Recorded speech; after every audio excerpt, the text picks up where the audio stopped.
Welcome to achieve TNPSC academy. இன்னும் group 4 எக்ஸாமுக்கு கடைசி 30 நாட்கள் தான் இருக்கிறப்ப டெய்லி நம்ம 10 கொஸ்டின்ஸ் பொது தமிழும் பொது அறிவும் சேர்த்து பார்க்க போகிறோம். வாங்க ஃபர்ஸ்ட் கொஸ்டின் பார்க்கலாம். ஒழுக்கம் விழுப்பம் தரலான், ஒழுக்கம் உயிரினும் ஓம்பப்படும். இக்குறளில் உள்ள ஒழுக்கம் என்பதன் இலக்கண குறிப்பு. ஆப்ஷன் ஏ வினையால் அணையும் பெயர், ஆப்ஷன் பி பண்பு பெயர், ஆப்ஷன் சி தொழிற்பெயர், ஆப்ஷன் டி வினைமுற்று. சரியான பதில் ஆப்ஷன் சி தொழிற்பெயர். தொழிற்பெயர் அப்படின்னா ஒரு செயல் அல்லது வினையின் பெயராக அமைவது தொழிற்பெயர் ஆகும். எடுத்துக்காட்டு படித்தல், ஆடல், நடிப்பு, எழுதுதல், பொறுத்தல், இது எல்லாமே தொழிற்பெயர். தொழிற்பெயர் பார்த்தோம்னா எண், இடம், காலம் அல்லது அது இறந்த காலமா எதிர்காலமா, பால் ஆண் பால் பெண் பால் எதுவுமே காட்டாது. தொழிற்பெயர் இது எதுவுமே காட்டாது. எண், இடம், காலம், பால் எதுவுமே காட்டாது. அடுத்து தொழிற்பெயர் என்பது படர்க்கை, அதாவது இங்கிலீஷில் நம்ம தேர்ட் பர்சன் சொல்லுவோம் இல்லையா, அதில் மட்டும்தான் தொழிற்பெயர் பயின்று வருது. இப்போ நம்ம தொழிற்பெயர் விகுதிகள் என்னென்ன அதை எடுத்துக்காட்டோட பார்க்க போகிறோம். எடுத்துக்காட்டு ஆட்டம், மை செய்யாமை, கை வருகை, வை பார்வை, வி கல்வி, பு நட்பு, தி மறதி, ஐ விளை, லைல ஐ பயின்று வந்திருக்கு, ஐ தொழிற்பெயர் விகுதி. அல் கூறல், கூறல்ல லாஸ்ட் அந்த ரல்ல நம்ம எப்படி பிரிக்கிறோம், இரு கூட்டல் அல், அப்போ அல் தொழிற்பெயர் விகுதி. கூறல்ல அல் தொழிற்பெயர் விகுதி வந்திருக்கு. அடுத்து சி உணர்ச்சி, ஊ மறைவு, கூ போக்கு, தள் தருதல், இதெல்லாம் தொழிற்பெயர் விகுதிகள். இந்த தொழிற்பெயர் விகுதிகள் நம்ம பார்த்தாலே தொழிற்பெயர்னு போட்டுடலாம். திருக்குறளில் இடம்பெறும் மலர். ஆப்ஷன் ஏ தாமரை, ஆப்ஷன் பி செங்காந்தல், ஆப்ஷன் சி அனிச்சம், ஆப்ஷன் டி ரோஜா. சரியான பதில் ஆப்ஷன் சி அனிச்சம். இதுக்கு முன்னாடி நம்மளுடைய யூடியூப் ஷார்ட்ஸில் நம்ம ஒரு கேள்வி போட்டிருந்தோம். திருக்குறளில் இடம்பெறும் மரம், அதாவது மரம் என்ன அப்படின்னு நம்ம போட்டிருந்தோம். ஆன்சர் தெரிஞ்சால் கமெண்ட் பண்ணுங்க. பிரித்து எழுதுக. இன்மொழி. ஆப்ஷன் ஏ இனிமை கூட்டல் மொழி, ஆப்ஷன் பி இன்மை கூட்டல் மொழி, ஆப்ஷன் சி இன் கூட்டல் மொழி, ஆப்ஷன் டி இனி கூட்டல் மொழி. சரியான பதில் ஆப்ஷன் ஏ இனிமை கூட்டல் மொழி. வேர்ல்விண்ட் தமிழ் சொல் தருக. ஆப்ஷன் ஏ சூறாவளி, ஆப்ஷன் பி கடல் காற்று, ஆப்ஷன் சி சுழல் காற்று, ஆப்ஷன் டி பெருங்காற்று. சரியான பதில் ஆப்ஷன் சி சுழல் காற்று.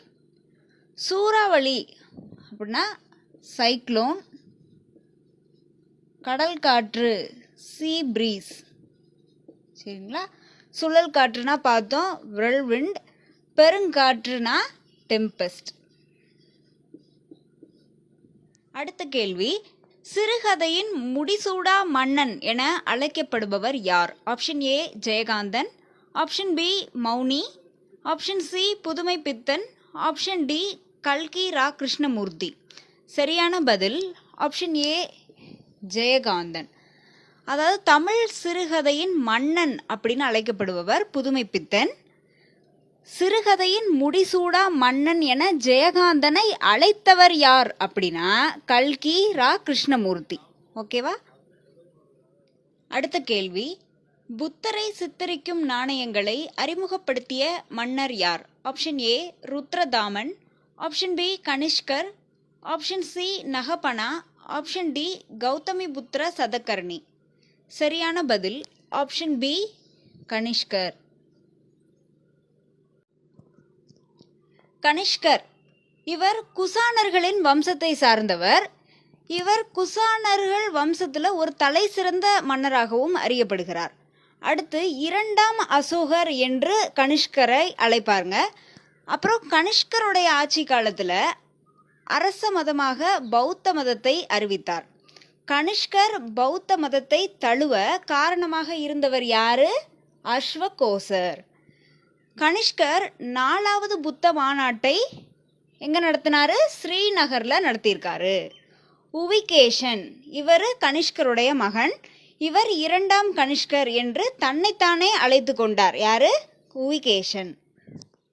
அடுத்த கேள்வி, இந்தியாவில் தங்கத்தை அதிக அளவில் உற்பத்தி செய்யும் மாநிலம் எது? Option A Maharashtra, option B மேற்கு வங்காளம், option C Andhra, option D Karnataka. சரியான பதில் ஆப்ஷன் டி கர்நாடகா. அடுத்த கேள்வி, கங்காவை அறிமுகம் செய்து ரமேஷ் கூறினார், அவள் என் அப்பாவின் ஒரே மகனின் மனைவி எனில் கங்கா ரமேஷின் அம்மாவிற்கு என்ன உறவு? ஆப்ஷன் ஏ மகள், ஆப்ஷன் பி மருமகள், ஆப்ஷன் சி சகோதரி மகள், ஆப்ஷன் டி மைத்துனி. சரியான பதில் ஆப்ஷன் பி மருமகள். அடுத்த கேள்வி, ஒரு பள்ளியில் 75 மாணவர்கள் 10ஆம் வகுப்பு தேர்வு எழுதினர். அதில் 72 பேர் தேர்ச்சி பெற்றனர் எனில் தேர்ச்சி பெற்ற சதவீதத்தினை காண்க. Option A 90%, option B 96%, option C 98%, option D 94%. இப்போ நம்ம இதை சால்வ் பண்ணி பார்த்துடலாம். என்ன கொடுத்துருக்காங்க? ஒரு ஸ்கூலில் 75 மாணவர்கள் 10ஆம் வகுப்பு தேர்வு எழுதியிருக்காங்க. அதில் 72 பேர் பாஸ் பண்ணியிருக்காங்க. பர்சன்டேஜ் பாஸ் பெற்றவங்க பர்சன்டேஜ் கொடுங்கன்னா பர்சன்டேஜ்னாலே நம்ம என்ன பண்ணிடுவோம்? இன்ட்டு 100 போட்டுருவோம். இப்போ இதை கேன்சல் பண்ணிட்டா நம்மளுக்கு ஆன்சர் வந்துடும். 75 5 டேபிளில் 15 டைம்ஸ் போகுமா? 100 5 டேபிளில் 20 டைம்ஸ் போகுமா? 15 5 டேபிளில் அகெயின் 3 டைம்ஸ் போகுமா? 20 5 டேபிளில் அகெயின் 4 டைம்ஸ் போகுமா? 3 டேபிளில் 72 24 டைம்ஸ் போகுமா? இப்போது 24ஐயும் 4ஐயும் அழகாக நீங்கள் மல்டிபிள் பண்ணிட்டீங்கன்னா ஆன்சர் 96. 96 option B 96% கிடச்சிருந்துச்சு. அடுத்த கேள்வி, பின்வருவனவற்றுள் எது நித்தி ஆயோக்கின் செயல்பாடு அல்ல? ஆப்ஷன் ஏ 5 ஆண்டு திட்டங்களை உருவாக்குதல், ஆப்ஷன் பி மத்திய மாநில அரசுகளுக்கு ஆலோசனை வழங்குதல், ஆப்ஷன் சி அரசு திட்டங்களை கண்காணித்தல் மற்றும் மதிப்பிடுதல், ஆப்ஷன் டி புதுமை மற்றும் தொழில் முனைவோரை வளர்ப்பது. சரியான பதில் ஆப்ஷன் ஏ 5 ஆண்டு திட்டங்களை உருவாக்குதல்.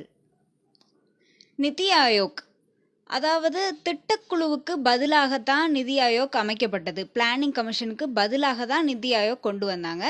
அடுத்தபடியாக பார்க்குறோன்னா நித்தி ஆயோக் நடைமுறைக்கு வந்த நாள் ஜனவரி 1, 2015. நிதி ஆயோக்கின் தலைவராக இருப்பவர் பிரதமர். நண்பர்களே, நீங்கள் நம்ம யூடியூப் சேனலுக்கு கொடுக்கும் ஆதரவுக்கு ரொம்ப நன்றி. நம்ம சேனல் ஸ்டார்ட் பண்ணி இன்னும் 1 மந்த் கூட ஆகலை. அதுக்குள்ளே நீங்கள் 1 lakh வியூஸ்க்கு மேலே பார்த்துருக்கீங்க. அப்புறம் மோர் தென் 100 சப்ஸ்கிரைபர்ஸ் மேலே வந்திருக்காங்க. இன்னும் 1 மந்த் கூட கம்ப்ளீட் ஆகாத நிலையில் உங்களுடைய மாபெரும் ஆதரவுக்கு மிக்க நன்றி. இன்னும் தொடர்ந்து நம்மளுடைய யூடியூப் ஷார்ட்ஸை பாருங்கள். அப்புறம் நம்மளுடைய வீடியோஸ் எல்லாம் தொடர்ந்து பாருங்கள். உங்களுக்கு பிடிச்சிருந்தால் லைக் பண்ணுங்கள், உங்களுக்கு தெரிஞ்சவங்களுக்கு ஷேர் பண்ணுங்கள். இன்னும் வீடியோவை சப்ஸ்கிரைப் பண்ணாமல் பார்க்குறவங்க சப்ஸ்கிரைப் பண்ணுங்கள். ரொம்ப நன்றி.